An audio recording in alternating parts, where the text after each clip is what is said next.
Stay quiet, follow me. She said it again, softer the second time, the way you say something you need a person to hear without anyone else hearing it. Her hand was already closed around his sleeve. Charles Ashford was 59 years old. He was worth $1.4 billion. And, at that exact moment, he was being pulled off his own driveway by an 11-year-old girl he had never once spoken to in the 4 years her father had worked his grounds. "What is this?" he said. Not a question, really. A man who is late does not ask questions. He had a phone in one hand and his car keys in the other, and a flight out of Westchester County Airport at 9:40 that he could not miss, because in 11 hours he was supposed to be standing in a glass conference room in London signing his name to the largest port acquisition of his career. "Please," she whispered, "just don't let them see you." She drew him sideways, off the pale stone path, behind the tall boxwood hedge that ran along the edge of the front courtyard. She crouched. After a second, feeling foolish, feeling the gravel press through the knees of a $4,000 suit, so did he. Through a gap in the green he could see the front gate of Ravensmoor, the 14-acre estate he had bought outright 16 years ago, and the black car idling there with its engine running, and the driver standing beside the rear door in a dark coat. "That is my car," Charles said. "That is my driver. Eddie has driven me for 6 years. No, sir." She did not raise her voice. She did not look at the car the way a frightened child looks at a thing. She looked at it the way someone reads a page they have read before. Eddie always opens the door with his right hand because he holds the keys in his left. I watch him from the wall every Tuesday and every Friday. That man opened the door with his left hand, and the plate has a 4 where Eddie's car has a 1. I wrote it down. She had a small green spiral notebook in her other hand, the cover soft and curled from being carried, and she held it against her chest like it was the most ordinary object in the world, which to her it was. Charles Ashford looked at the car again, the same model, the same color, the same little dent he half remembered above the rear wheel, except now he was not sure the dent was there, and he realized, with a strange cold drop in his stomach, that he had not actually looked at his own car that morning. Why would he? You do not inspect the thing that has always been safe. He opened his mouth to tell her she was a child, and the world was not a place where strange men switched your driver, and then she said the sentence that he would still be hearing years later, on quiet mornings, for the rest of his life. "They said you wouldn't notice. They said you're always in a hurry. They said once you got in the car, you weren't coming back." For a moment, Charles did not breathe. "I'm going to tell you everything that happened over the next 26 days, how a man who owned a maritime empire came within 60 seconds of disappearing from his own life, and how the only person in his entire world who saw it coming was a quiet girl with a notebook that nobody on that estate had ever bothered to look inside.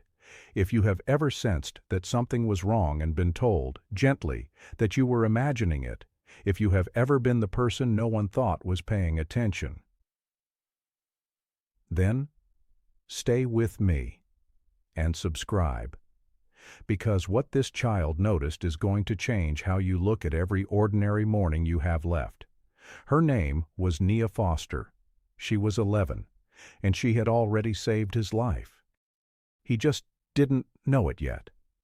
To understand how close Charles Ashford came to vanishing that morning, you have to understand the two people crouched behind that hedge and how differently the world had decided to treat them. Charles had not been born to any of it. He liked to remind people of that, though over the years the reminder had become a kind of performance, the self-made man's favorite costume. The truth underneath the performance was real enough. He had started Ashford Maritime Logistics 31 years earlier, with one leased warehouse on a strip of waterfront in Bridgeport, a single second-hand forklift, and a partner who quit inside the first winter. He had slept on a cot in the office through the first 3 years. He had learned the freight business the way you learn anything that can ruin you, by being ruined twice and refusing to stay down. There had been a time, early, when none of that was true, and the marriage was. He had met Vivian at a charity auction he hadn't wanted to attend 18 years ago, when the company was already large enough to need a face at such things, and Charles was still bad at being that face. She had rescued him from a conversation with a man who wanted a favor, steered him to a balcony, and asked him a single question no one in that room had thought to ask. Not what he owned, but what he was afraid of. He had told her the truth, which was that he was afraid he would build the whole thing and look up one day to find no one beside him. She had laughed and said she would make sure that never happened. He had believed her for 18 years. He would think about that balcony a great deal later, and about how the thing she had promised to prevent had turned out to be the thing she was building toward all along. By 59, he owned terminals on 3 continents. He owned Ravensmoor, the house above the water on Cliffside Road in Greenwich, with its long gravel curve and its glass-walled greenhouse, and its grounds kept so perfectly that visitors assumed an army tended them. In fact, it was tended by one man, Samuel Foster, who arrived at 6:40 every morning in a truck older than his daughter and worked until the light gave out. And Charles owned, by the most reliable measures the world used, success. What he had stopped noticing somewhere in those 31 years was that success had quietly eaten everything that used to be underneath it. He could not remember the last unhurried meal he had eaten. He could not have told you the name of the woman who managed his own household if she had not been managing it for 22 years. He certainly did not know that the groundskeeper had a daughter, or that she sat on the low stone wall by the tool shed most afternoons with a green notebook, writing down which roses had opened and which delivery vans came on which days, and the fact that the man who collected the recycling had started parking on the wrong side of the gate. Nia Foster noticed everything. She had to. She had been 4 when her mother died, and a child who loses a parent that young learns early that the world does not announce its changes. It only shows them briefly to whoever happens to be looking. Her father said it best, the way fathers say the truest things while doing something else with their hands. When you work a garden, you learn to see the small change before it becomes the big problem, because by the time it's the big problem, the thing is already dead. Nia had taken that completely to heart. She read the estate the way other children read books. The notebook had started as her mother's idea, though Nia had been too young to remember it that way. Her mother had been a nurse, the kind who wrote everything down because in her work the thing you forgot to record was the thing that killed someone, and she had given Nia her first little notebook when Nia was 3, and told her that a person who writes down what she sees can never be told later that she imagined it. Her mother had been gone 7 years now. Nia was on her 9th notebook. She did not always understand why she wrote things down. The recycling truck on the wrong side, the gray car that came when Mr. Ashford was away, the count of days between deliveries. She only knew that her mother had told her the writing mattered, and that her father, who never said much, went quiet and proud whenever he caught her at it. So she kept a record of a world that had decided, almost completely, not to keep a record of her. So she was reading it the afternoon before, the day she would later mark in her notebook simply as the bad day, when she was standing in the shade of the maples near the greenhouse, watching her father move bags of soil, and 2 people came down the stone path, believing they were alone. The woman was Vivian Ashford. Charles had married her 18 years earlier, when the company was already large but not yet enormous, in a ceremony that had cost more than the warehouse where he'd started. Vivian was 46 now, beautiful in the deliberate, maintained way of women who treat beauty as a portfolio. She hosted 3 charity galas a year. She was photographed. She had, over the last few years, begun traveling without Charles. Farsausbrans for the Foundation, she said, for friends, for a wellness retreat in Arizona that Charles had never thought to question, because he was always traveling too, and a marriage between 2 people who are always elsewhere is a very easy place to hide a thing. The man with her, Nia did not know. She would learn his name later. Julian Brandt, 41, a man who wore confidence the way some men wear a borrowed coat. Julian had run a hedge fund that closed. He had run a second venture that closed louder. By the time he met Vivian, he was carrying just over $6 million in debt across 4 creditors, 2 of whom were not the kind that send letters. He was exactly the sort of man who, offered an enormous amount of money to solve every problem he'd ever made, would not ask too many questions about where the money came from or who had to disappear for it to arrive. They stopped near the greenhouse door in the gold afternoon light, and they spoke in the relaxed, lazy voices of people who think no one can hear. And Nia, standing in the trees 20 yards away with her father's phone in her pocket, she carried it on the grounds in case her father needed her, did the thing that the rest of her life would turn on. She pressed record. She did not entirely understand what she heard, but she understood enough. She understood that a car would come the next morning. She understood that the driver would not be Eddie. She understood that the place is ready, and no cameras and no one finds him for a while were not the words people used about good things. And she understood, most of all, the cold, flat sentence the woman said at the end, the one that did not sound like a wife at all. She had thought about telling her father immediately. She had thought about it all night. But her father worked for these people. If she was wrong, he would lose the only steady job he had found since her mother died. And if she was right and she told the wrong adult might be one of them. So she made the decision that no 11-year-old should ever have to make, and she decided to tell only the one person the plan was aimed at, and she decided to do it at the last possible second, when it would be too late for anyone to stop her, and too soon for anything to have happened. Which is how she came to be crouched behind a boxwood hedge at 8:52 in the morning, holding her father's phone, telling a billionaire to stay quiet and follow her. "Show me," Charles said. She handed him the phone. She had the recording queued up. Her thumbnails were dirty from helping her father. Her hands were steady in a way his were not. He pressed play, and the first thing he heard was wind in leaves, and then the small dry creak of the greenhouse door, and then a voice he had woken up next to for 18 years. He listened to all of it. He listened standing very still, the way a man stands when he understands that moving will make it real. And the version of Charles Ashford who had walked out his front door that morning, late, impatient, thinking about contracts and time zones, quietly stopped existing somewhere in the 90 seconds it took that recording to play. He did not shout. That surprised her. She had expected shouting. He simply lowered the phone, looked at the idling car at his own gate, and said, in a voice gone strangely level, "I almost got in that car." "Yes, sir," Nia said. "You could have stayed quiet," he said. "Your father could lose his job for this. You knew that." "I knew that. And you told me anyway." "You were the one it was about," she said simply. "It didn't seem right to let it happen to you and say nothing." Charles Ashford had spent 31 years surrounded by people who wanted something from him, partners, lawyers, competitors, the woman whose voice was still ringing in his ears.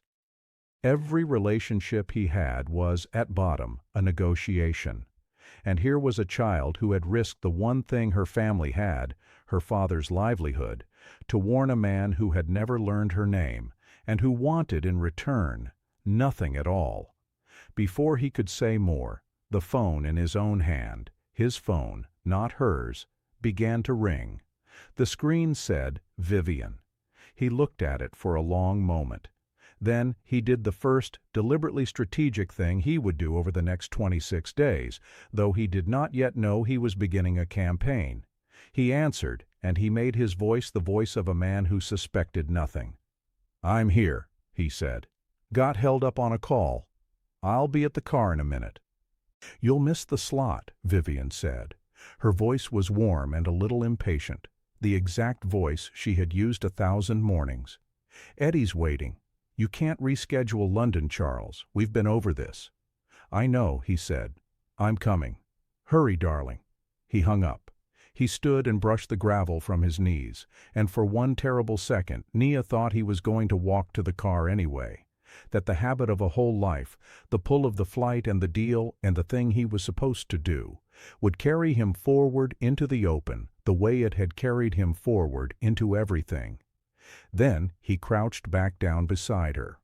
"I'm not getting in that car," he said, "and neither of us is going to tell anyone what we know. Not your father. Not the staff. No one. Do you understand?" "Yes, sir." "What's your name?" "Nia." "Nia," he repeated, like he was filing it somewhere it would not be lost again. "Hold on to that notebook. Everything you wrote, the plate, the times, all of it. That's important now." She nodded and pressed the green cover a little tighter to her chest. If you've ever been the only one in a room who could see the thing everyone else was too busy to notice, type the word awake in the comments right now, because Charles Ashford is about to spend the next 3 weeks learning what this little girl already knew: that the most dangerous thing in any life is not the enemy at the gate. It's the routine that walks you straight through it. He sent the car away with a text: "Change of plans, take the morning, I'll call." He did not know which version of the driver would read it, the real Eddie, or the man with the wrong plate and the wrong hand. He did not, in that moment, care. He watched through the hedge until the black car pulled away from the gate and was gone, and then he walked back into his own house as though it were a country he had only ever visited. Everything inside Ravensmoor looked exactly as it had the day before. The marble, the tall windows, the expensive furniture nobody sat in. What had changed was that Charles now understood the house was full of information he had never collected, and that some of it had been collected by other people about him for a very long time. He went into his study and closed the door, which he almost never did when he was home. He did not turn on his computer. He sat behind a desk the size of a small boat and let the silence of his enormous house settle over him, and for the first time in his adult life he had nowhere to be. After a while he picked up the phone and called the one number he had not used in nearly a year. Howard Quinn answered on the second ring, because Howard always did. Howard Quinn had been Charles's lawyer for 25 years, since back when lawyer meant one man reading one contract at a kitchen table.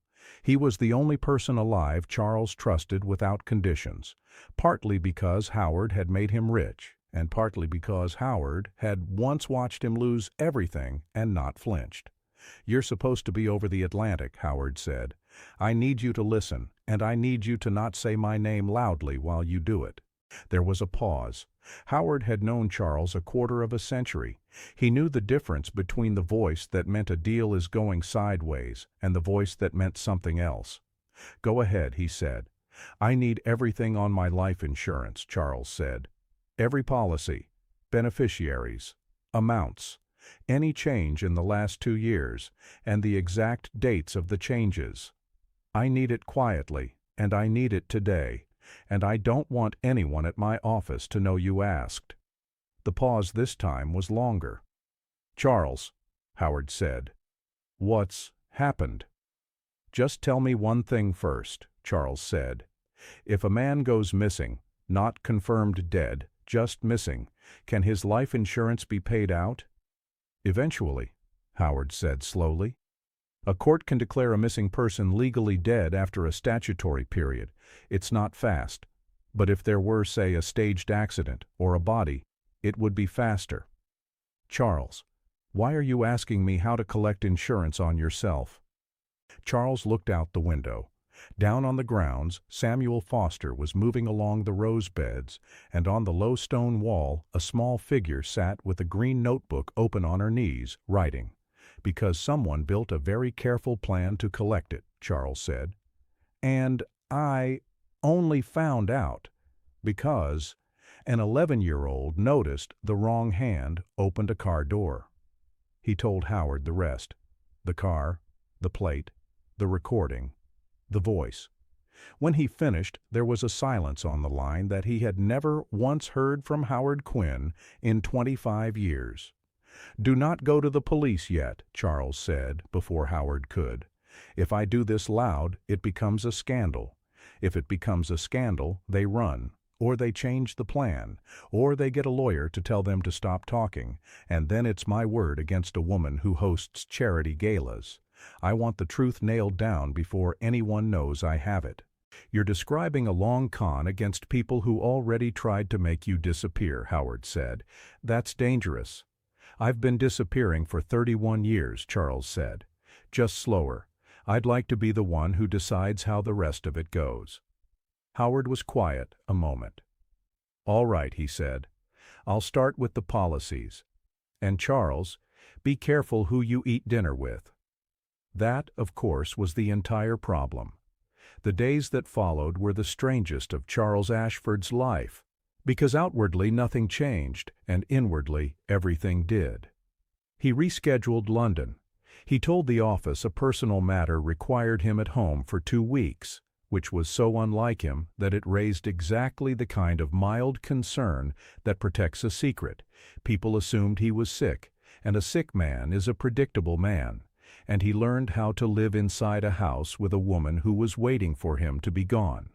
He watched Vivian now the way Nia watched the garden, for the small change before the big problem. He saw things he had walked past for years. He saw how she checked his face before she spoke, the way you check a thermometer. He saw that she had stopped asking about the company and started asking about his schedule. "When are you traveling next? Will you be away long? Are you driving or flying?" He saw that her phone never left her hand and always lay face down. He saw one evening that when he came home unexpectedly early, she went briefly, genuinely still, the way an animal goes still before she smiled. The smile was the thing that frightened him most. It was a good smile. It had not changed. The same smile that had stood beside him at his mother's funeral, that had laughed in 100 photographs, was now being aimed at him by someone who had discussed, on a recording, exactly how long a man could survive without food. The worst night came on the 6th day. He had gone down for water a little after 2, moving in the dark of his own house out of a new instinct he hadn't had a week before, and through the half-open door of the small sitting room he heard Vivian's voice, low, on the phone. She thought she was alone. "Friday's better," she was saying. "He flies Friday. After that, there's the quarter close. He'll be impossible to move for a month. It has to be Friday." A pause. Then, softer, the voice she had once used only for him. I know. Soon. Just hold on a little longer, and then it's only us." Charles stood in the dark hallway with a glass of water going warm in his hand, and listened to his wife schedule his disappearance around his own travel calendar, the way she might schedule a dentist's appointment, and he understood that to her he had already stopped being a person. He was a date on a calendar she was waiting to clear. He went back upstairs without the water and lay down beside her when she came up an hour later, and he kept his breathing slow and even, and it was the hardest thing he had ever done in 59 years, lying still beside someone who was counting the days until he was gone. He stopped sleeping almost entirely after that. He began to notice the texture of small things, the way the dying are said to, the cold of the marble through his socks at dawn, the particular silence of a house that is large and unloved, the way the morning light came through the greenhouse glass and threw a pale green shape on the lawn that he had walked past for 16 years and never once seen. On the 3rd evening she found him in the study and leaned in the doorway with a glass of wine. "You've been home all week," she said. "I can't remember the last time. Are you all right? You seem far away." "I've been thinking about getting my affairs in order," Charles said, and watched her face. "A man my age, you never know." Something flickered across it, there and gone, like a fish under ice. "Don't talk like that," she said. "You'll outlive all of us." "Probably," he agreed pleasantly. "If something did happen to me, though, you'd be looked after. You know that." "Charles." She laughed lightly. What is this? First you cancel London, now you're talking about dying. You're scaring me." "Just making sure," he said. "I'd hate for you to be left with nothing."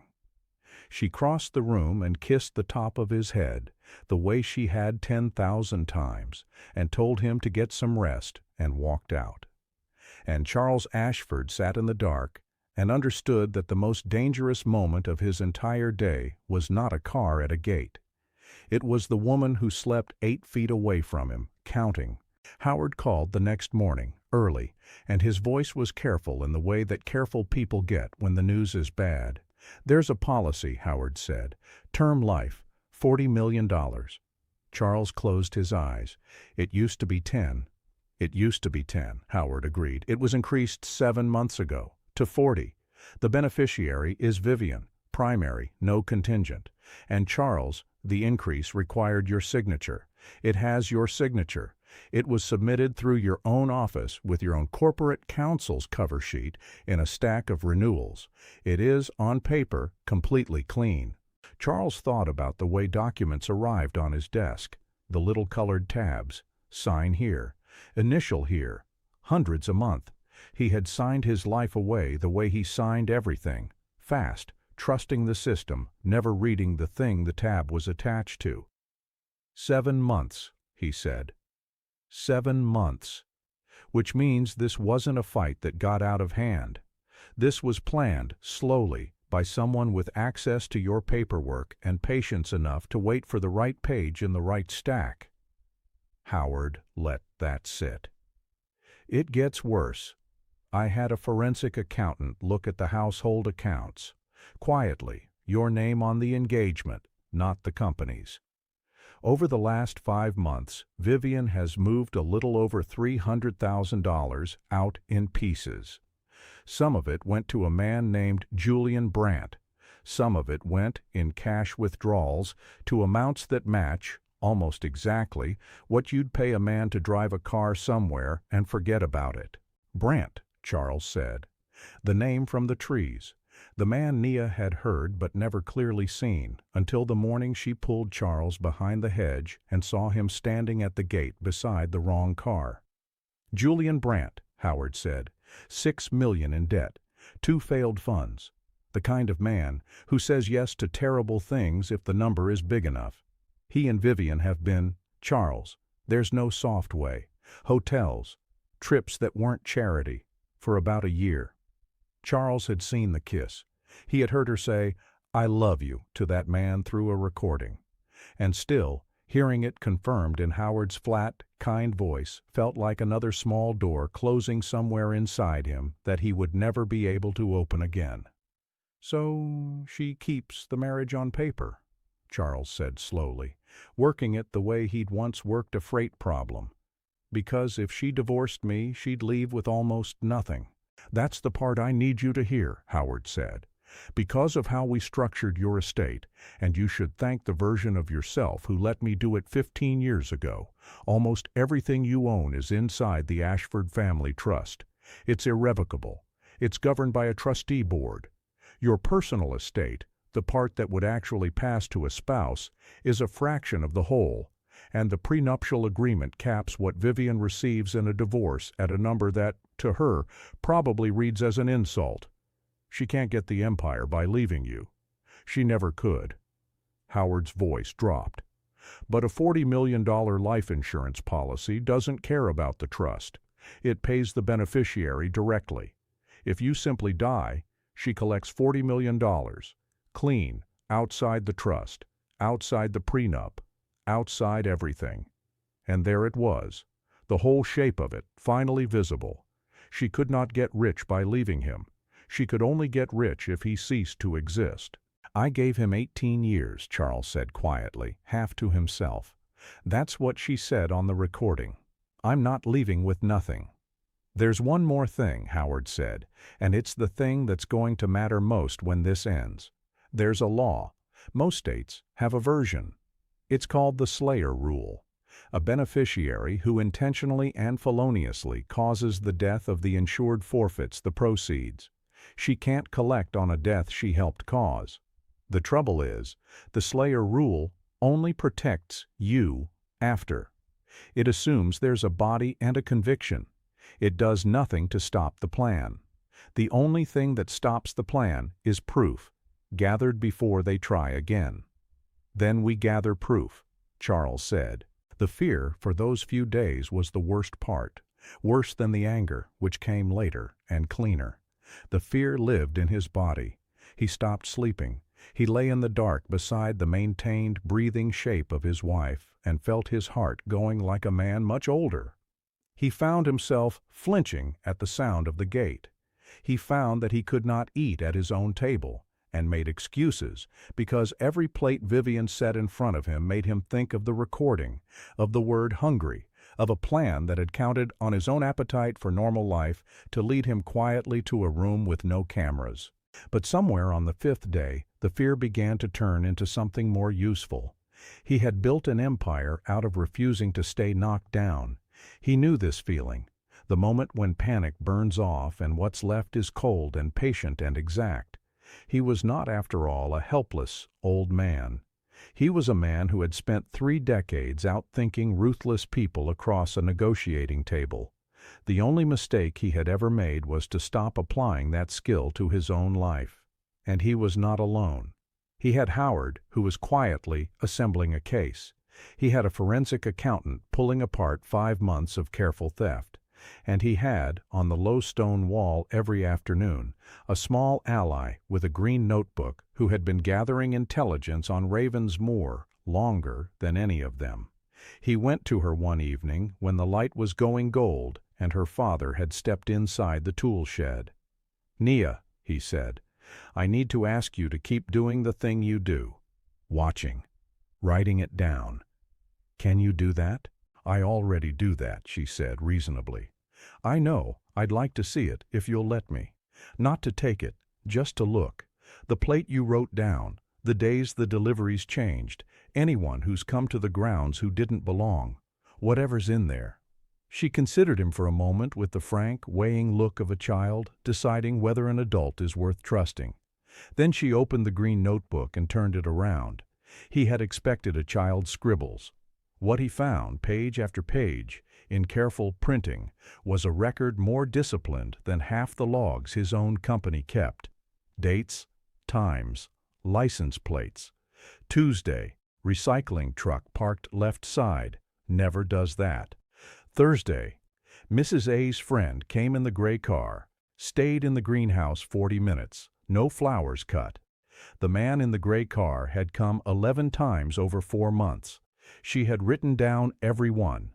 Charles Ashford looked at 4 months of his own betrayal, documented in pencil by an 11-year-old, and understood that the case Howard was building from bank records and policy dates already existed, more completely, in the hands of a child whom not one adult on that estate had ever thought to ask a single question. "This is extraordinary," he said quietly. "Do you understand how extraordinary this is?" "My dad says you have to write it down, or you'll think you imagined it," Nia said. He almost laughed. It was, word for word, the best advice anyone had given him in 20 years. There was someone else on the estate who had been writing things down, in her own way. Mrs. Adeline Cole had managed Ravensmore for 22 years, since before Vivian, and she ran the household the way a good captain runs a ship. Quietly, completely, and with eyes that missed nothing and a mouth that, by long discipline, said almost nothing. When Charles asked her one afternoon, in the careful, neutral voice he was learning to use, whether she had noticed anything unusual lately, Mrs. Cole set down the silver she was polishing and looked at him for a long, level moment. "I have worked for you for 22 years, Mr. Ashford," she said. "May I speak plainly?" "Please." "The gray car," she said. "The man it belongs to has been here when you are away and gone before you return, 11 or 12 times since the spring. Mrs. Ashford takes her calls in the garden now, not the house. And 3 weeks ago she asked me a question I found strange. She asked me whether the staff would be given notice if you ever sold the estate, and whether the trust or her name was on the deed." Mrs. Cole's jaw tightened. "I have said nothing. because it was not my place, and because I told myself I was an old woman imagining things. But you asked me plainly, sir, so I will tell you plainly. Something in this house is wrong. It has been wrong for a long time. And I am glad, God forgive me, that you have finally turned around to look at it. Charles had walked past Adeline Cole almost every day for 2 decades and never once asked her what she saw. She had seen all of it. "Mrs. Cole," he said, "would you be willing to tell that to a detective?" "I would tell it to the Pope," she said, and picked her silver back up. So now he had a recording, a $40 million policy with a forged-in signature, 5 months of traced money, 4 months of a child's surveillance notes, and the sworn observations of a household manager who had watched the whole thing assemble itself. It was, Howard agreed when Charles laid it all out, no longer a suspicion. It was a case, and a case meant it was finally time to bring in the one outside party they had been holding back. Her name was Detective Lena Marsh, and Howard had chosen her carefully. Major crimes, 15 years, a reputation for moving quietly, and a particular contempt for people who used money to make other people disappear.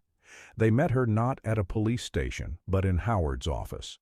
On a Saturday, with the blinds down.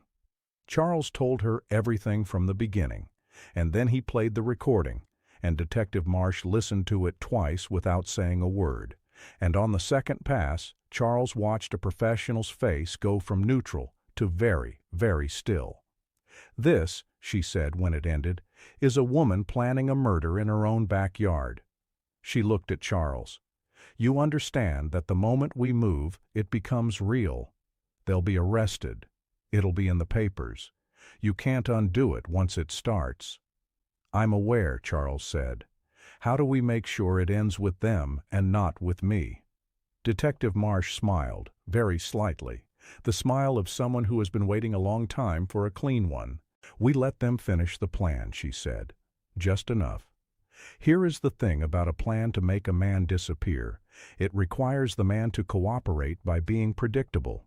The whole scheme, the switched driver, the quiet room, the patient wait for a court to declare him gone, depended on Charles Ashford, behaving exactly as Charles Ashford had behaved for 31 years, walking to the car without looking, reading his phone instead of a face, trusting the system that surrounded him.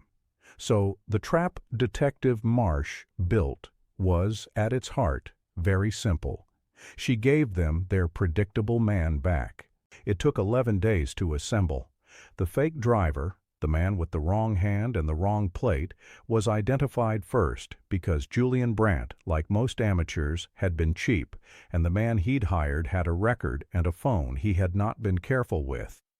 His name was Dale Roget, and when Detective Marsh's people picked him up quietly on a Tuesday and laid out 40 years of conspiracy and kidnapping charges in a small room, Dale Roget did what frightened men with records always do. He made a deal. He gave them Brandt, the meetings, the cash, the instructions, the place that was ready. And in giving them Brandt, he gave them, by extension, the woman who had paid Brandt. The place that was ready turned out to be a rented hunting cabin 90 minutes north, paid for in cash, with the windows already covered. Detective Marsh did not raid it. She did something colder and better. She let it stay ready. Charles asked to see it, once, before the end. Detective Marsh tried to talk him out of it, and then, recognizing something in his face, drove him up herself on a gray afternoon. It was a small, ordinary cabin at the end of a dirt road with no neighbors for half a mile. And from the outside, it looked like 100 other places where families went to be quiet. Inside, it was not that. The windows had been papered over from within. There was a cot bolted to the floor, a length of chain, and a stack of bottled water, and nothing else. No food, exactly as the recording had promised, because the plan had never required anyone to feed him. Charles stood in the doorway of the room where he had been meant to slowly stop existing, and he did not go in. and he did not say anything for a long time. Then he turned to Detective Marsh and said only, "She bought the chain." It was not a question. Marsh had already pulled the receipt. Vivian had bought it 11 weeks earlier with a credit card at a hardware store 9 miles from a charity gala she had hosted that same evening. She had chained her husband to a floor in her own mind and then gone home and smiled for the photographs. Charles asked to leave after that, and on the drive back down the mountain he was quieter than Marsh had ever seen a man be, and when they reached the bottom he said one last thing. "Let's make sure it holds," he said. "I don't want her to be able to talk her way out of a single minute of it." Then she had Charles announce casually at his own dinner table that he would be flying to London after all, the deal he'd postponed back on, the slot rebooked for the following Friday, the 9:40 out of Westchester. He watched Vivian's face when he said it, and he watched her not quite hide the thing that moved behind her eyes, which was not surprise and not grief, but something closer to relief. And he understood that the only acting required of him now was to keep eating his dinner. Over the next 4 days, with the phones quietly monitored under a warrant, Detective Marsh had walked through a judge on the strength of an 11-year-old's recording. The conspiracy reassembled itself in real time. Brant called Roger. Roger, wearing a wire now, played his part. The plan was simple. They agreed. Same as before, Friday morning, the switched car at the gate, the quiet drive north instead of to the airport, the cabin, the wait. Vivian, on a call that would later be read aloud in a courtroom and that she would never be able to explain, told Julian Brant that this time nothing gets in the way, and asked in the same cool voice from the original recording the same question she had asked in the greenhouse: whether they were sure he wouldn't be able to get out. She did not know that the man on the other end of her husband's plan worked for Detective Lena Marsh now. She did not know that the cabin she had paid for was photographed and logged. She did not know that every dollar she had moved, every hotel she had entered, every minute of the original recording, and 4 months of a quiet child's pencil notes were sitting in a folder with her name on it. She did not know any of it right up until Friday morning, when the black car pulled up to the gate of Ravensmore at 8:50 exactly, and Charles Ashford walked out his front door with a phone in one hand and his keys in the other, exactly as he always had, and kept walking past the car, toward the unmarked vehicles that had come up the drive behind it, while Detective Marsh and 4 officers walked the other way, toward the house, toward the greenhouse, toward Julian Brant waiting in the gray car beyond the trees, and toward Vivian Ashford standing at the tall window in a pale dress, watching her husband fail, for the first time in his life, to be predictable.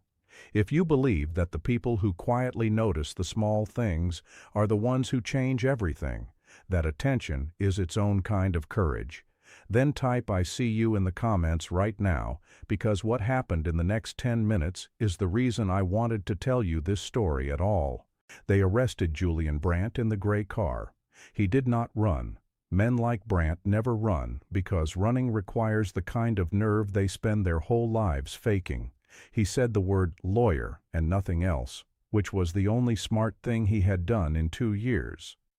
Dale Roget was already in custody, and Vivian Ashford was arrested in the front hall of the house she had spent 18 years learning to host in, by a detective who read her rights to her in a voice as flat and final as a closing door. Charles did not say anything to her. He had thought, in the worst of the sleepless nights, about what he would say, the speech, the confrontation, the line that would make her understand.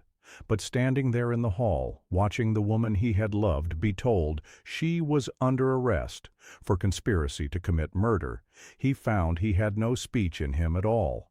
There was nothing he could say that would land harder than her own voice already had, recorded in a greenhouse by a child, saying, "I'm not leaving," with nothing. So he said the only true thing he had left. "You should have just asked me for a divorce, Vivian," he said quietly. "You could have walked away. I would have let you go." She looked at him, and for one moment the maintained beautiful mask slipped, and what was underneath it was not grief and not even fear. It was the cold arithmetic of a person who had run the numbers and found that walking away paid too little. "A divorce gives me the prenup," she said, her last words to him. "You and your lawyers made sure of that years ago. You did this to yourself, Charles." It was, in its way, the most honest thing she had ever said to him. He almost thanked her for it. The case did not need much from Charles after that, which was its own mercy. The mechanism of it was almost beautiful in how completely it closed. The recording established intent. The phone records and the wire established the active conspiracy. The bank trail established payment. The $40 million policy, increased 7 months earlier by a signature slipped into a stack, established the motive in dollars and cents. Dale Roget testified in exchange for a reduced sentence and described the cabin, the cash, the instructions, in the kind of plain detail that juries believe. Mrs. Cole testified to 22 years of watching and 3 weeks of pointed questions about deeds and trusts. And the Slayer rule, the law, Howard had explained on a terrible morning, settled the only question that money cares about. Vivian Ashford, having conspired to cause her husband's death, would never see a single dollar of the policy she had built the entire plan around.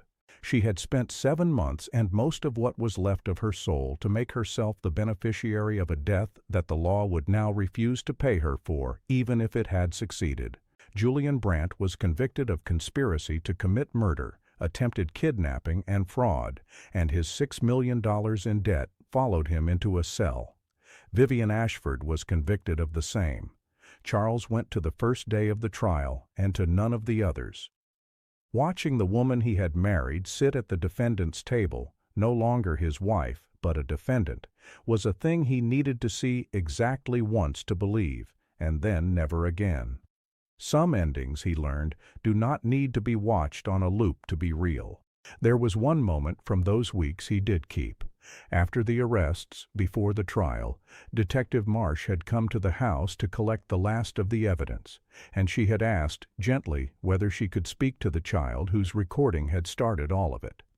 Charles brought her out to the stone wall, and Detective Lena Marsh, 15 years in major crimes, crouched down to the eye level of an 11-year-old girl with a green notebook and told her, simply and without softening it, that she had done something most grown adults never managed to do in their whole lives, that she had seen a wrong thing and not looked away, that she had been brave when being brave was inconvenient and dangerous and cost her something, that a man was alive because she had bothered to notice which hand opened a car door. Nia listened to all of it seriously, the way she listened to her father. Then she said, "I just wrote down what I saw." "That's the whole thing," Detective Marsh said. "That's the entire thing. Most people don't." 3 months later, the estate at Ravensmoor looked the same and was completely different. The house had not changed. The long gravel drive still curved the way it always had. The greenhouse still caught the early light and glowed. But the man who lived there had been rebuilt from the inside, and the things he valued had rearranged themselves the way furniture does after you finally move the one heavy piece you'd been walking around for years. Charles Ashford no longer traveled every week. The company ran, better if anything, because he had finally learned the thing 31 years had hidden from him, which was that if a thing he had built could not survive a few days without him, then he had not built a company at all. He had built a cage and called it success. He moved most of his work to a small office 20 minutes from the house. He took meetings by video. He delegated and discovered that the people he delegated to had been ready for years and only waiting to be trusted. He ate at his own table now, slowly, often alone, and the slowness was no longer something to escape. And he had done something with the $40 million that no one was ever going to collect, and with a good deal more besides. He had set up a fund. Howard handled the structure, irrevocable, careful, the way they did everything now, and he had named it, after some thought, the Foster Fund. It did one specific thing. It found the children that the world had decided not to look at. The quiet ones, the watchful ones, the ones sitting on the edge of other people's lives with a notebook nobody bothered to open.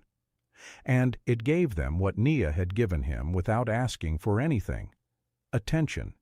It paid for their schooling, all the way through, as far as they wanted to go.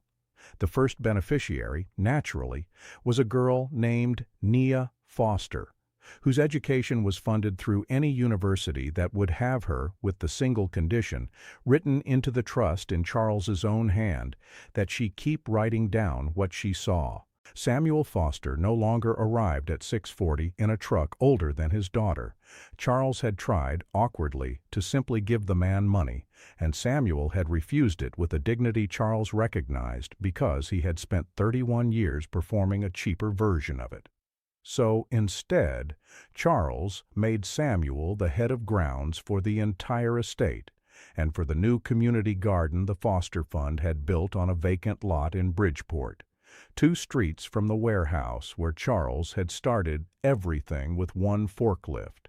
It was an honest job, and it paid honestly, and Samuel Foster took it. On a cool Saturday morning in the early fall, with the leaves just beginning to turn red and gold, Charles walked out into the garden with a cup of coffee and found Nia where she almost always was, on the low stone wall, except now there were school books stacked beside her, along with the green notebook. She was wearing the slightly stunned expression of a child who has just learned how big the world is and how much of it she is now allowed to want. He sat down beside her, the way he had learned to do, slowly, with nowhere else to be. "What are you studying?" he asked. "Botany," she said, "and there's a class next year about how police find things out. Forensics." She said the word carefully, proudly, the way you hold a new tool. "I think I want to do that. Find things out. Write them down so people can't say it didn't happen." "You'd be very good at that," Charles said, and meant it more than he had meant almost anything in years. He reached into his jacket and took out something he carried now the way other men carry a photograph of someone they've lost. It was her old green notebook, the original one, soft-cornered, the cover curled, the one she had pressed to her chest behind the hedge. He had asked her, months ago, if he could keep it, and she had let him, and she had filled 4 new ones since. He had had the old one set behind glass, and it sat now on the desk in his small office, open to a page where a license plate was written in a careful child's hand beneath the words that man opened the door with the wrong hand. "I keep it where I can see it," he told her, "every morning. You know why?" She shook her head. "Because I spent 59 years being too busy and too important to look at the small things," he said, "and the small thing you wrote on that page is the only reason I live to be 60. The most expensive thing I own is a billion-dollar company. The most valuable thing I own is a child's notebook." He turned the old glass-framed book so she could see it. "I'm never going to forget that again. I don't want to." Nia looked at the framed page for a while. Then she said, in the plain way, she said her truest things, the way her father said his. "My dad says doing the right thing usually doesn't make your life easier, but it helps you sleep at night." Charles Ashford had owned 3 estates, 4 companies, and a private plane he no longer used. He had negotiated against the most ruthless people in his industry and won, and he had never, in all of it, heard anything as worth keeping as that one sentence from an 11-year-old quoting her father on a stone wall in the autumn light. "Your dad," he said, "is the smartest man I've ever met."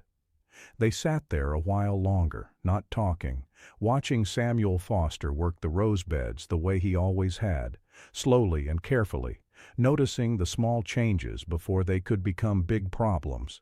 "I want to leave you with the thing this story has been about the whole time, because I think it is also about you." The danger in Charles Ashford's life never came from a stranger at the gate. It came from the person he trusted most, and from the routine he had stopped questioning, and from a whole life spent being too busy to look. And the thing that saved him was not his money, and it was not his power, and it was not any of the things the world had told him mattered. It was a child the world had decided not to see. doing the one thing none of the important people around him had bothered to do. She paid attention. She noticed. She wrote it down. And when she saw something wrong, she did not stay quiet, even though staying quiet would have been so much safer. Maybe you are the Charles in your own life right now, moving too fast to see the thing that's wrong, surrounded by people who are very careful about what they tell you. Or maybe you are the Nia, the quiet one, the watchful one, the person nobody thinks is paying attention, holding a notebook nobody has opened, carrying something true that you're afraid to say because saying it might cost you. If that's you, I want you to hear what a detective told a little girl on a stone wall. Seeing the wrong thing and refusing to look away is the rarest courage there is, and the world is kept alive by the people who have it. So here's what I'd ask you to do. In the comments, tell me about a time you noticed something everyone else missed, a time you were the only one paying attention. Just a sentence. I read them, and I think the people in this comment section need to know how many of you are out there. If this story moved you, share it with one person who has spent their whole life being underestimated, because they need to hear that the quiet ones change everything. And if you want more stories like this one, stories about the overlooked, the betrayed, and the quiet justice that finds them in the end, then subscribe and stay with me, because I have a great many of them left to tell. Stay watchful, stay honest, and never ever stay quiet when the truth can save a life.